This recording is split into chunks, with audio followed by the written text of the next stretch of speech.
The night the bikers walked into that tiny roadside diner, everyone felt it, that shift in the air when trouble decides to sit down and order coffee. Rain slammed against the windows, neon lights flickered in tired orange, and a single dad sat frozen in a booth with his teenage daughter, unaware that the past he buried under ink and silence was about to rise again.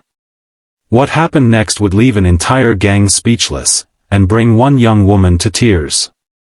If you believe in kindness, second chances, and the quiet strength of fathers who never give up, take a moment right now to like this video, comment where you're watching from, share it with someone who needs hope today, and subscribe to the channel. Stories like this remind us who we really are. Mark Dawson hadn't always been the kind of man who looked over his shoulder. Years ago, he had been reckless, wild, and proud of it. Now at 38, he was simply tired. Tired of double shifts at the mechanic shop. Tired of stretching every dollar. Tired of pretending that the shadows in his memory didn't still whisper his name. But most of all, he was determined to be the father his daughter Lily deserved. Lily was 16, fragile in ways she tried to hide. The world had not been kind to her lately. Her mother had left when she was 7, chasing freedom and never looking back.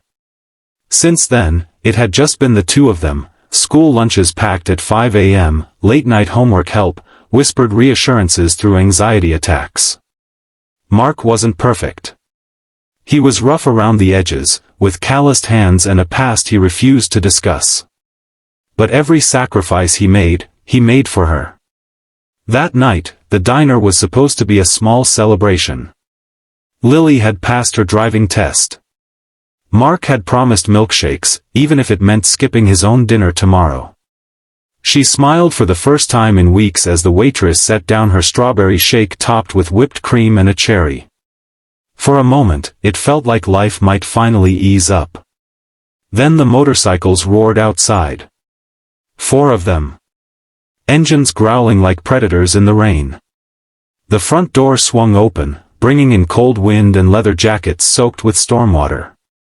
Heavy boots hit the checkered floor. Conversations died mid-sentence. Even the jukebox seemed to lower its volume. Mark felt Lily tense beside him. He didn't need to turn around to know who they were. The Iron Vipers. He had once worn that patch on his back. He had once believed they were his family.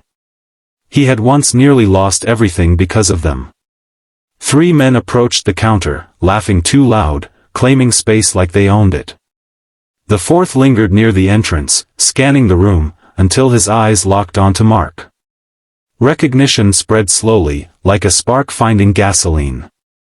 Mark lowered his gaze, hoping anonymity might still be possible. But fate rarely grants that kind of mercy. One of the bikers nudged another, nodding toward the booth.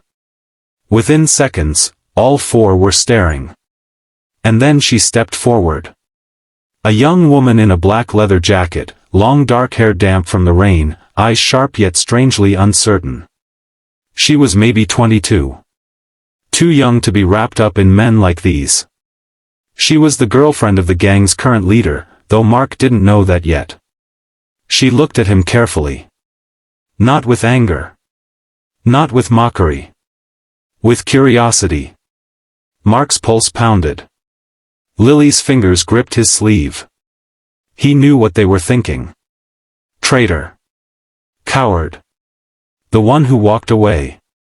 Years ago, Mark had discovered something he couldn't stomach: weapons trafficking, violence escalating beyond bar fights and bruised egos.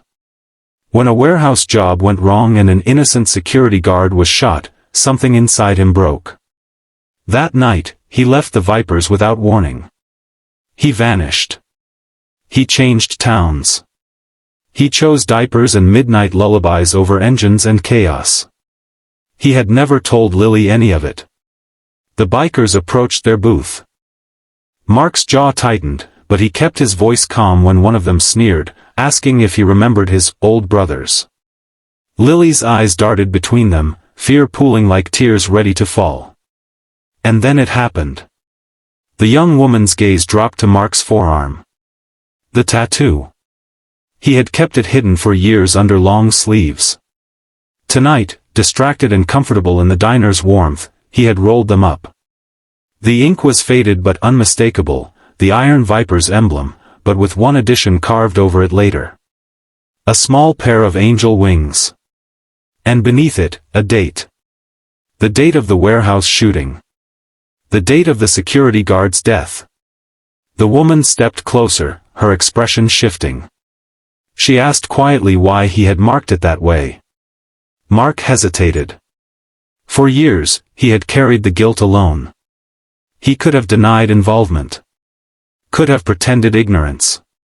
But Lily was watching. So he told the truth.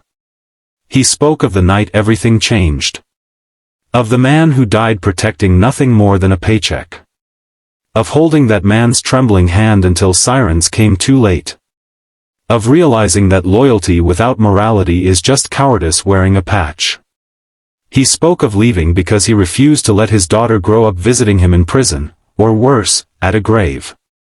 The diner was silent except for the rain.